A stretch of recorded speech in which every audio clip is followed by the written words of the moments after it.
Thank you. It's a pleasure. Just a few questions. Donald Trump has referred to you as an enemy from within. If he wins,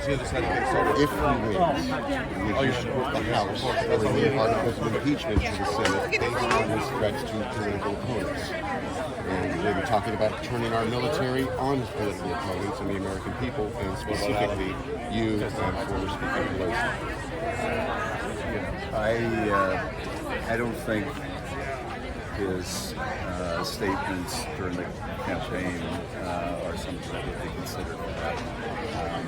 I think they should be disqualifying of his election. I think voters should take that very much into consideration, whether they want someone who views anyone in the opposition to his ideas to be an enemy of the people, threatening to call out the military, or suggesting that a political opponent should in some way face a fire. I think, frankly, someone of his own, from the chief of staff of police, would be a dictator. We're just going to let someone do. And if he loses and continues his election lies about the results, as he did in 2020, he has still refused to accept the 2020 results.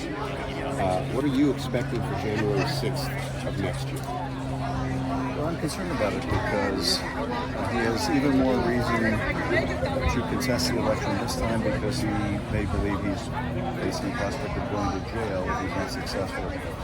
He's already laying the same foundation he did 4 years ago with the same big lies about the election on Tuesday that he propagated 4 years ago. And we saw the result with the incitement of violence on January 6th. So there's no telling what he's capable of. I think and hope we are better prepared for that kind of incitement this time. We will also have a president in Joe Biden who will be in the Oval Office, who will not be watching contentedly from the White House dining room if there's any attack on the Capitol the way Donald Trump did. So I feel we're better prepared, but there is still that same risk given the irresponsible actions of the former president. As a member of the press, and with very few exceptions, is the media responsible for lowering the bar for him? While media outlets ask Kamala Harris for specific and detailed policy questions and then rub her out when they're not specific enough, he gets a pass. He's given cover, and his lies are given oxygen and constant airtime. So as a member of the media, I'm asking you, have we shirked our responsibility? There's clearly a double standard in the press when it comes to Donald Trump's statements, his actions, his fire hose of disinformation, his lack of any policy particulars except Project 2025. And by the same token, the very high standard that Harris has held to on everything, from her laugh to her economic plan. So there's unquestionably a double standard.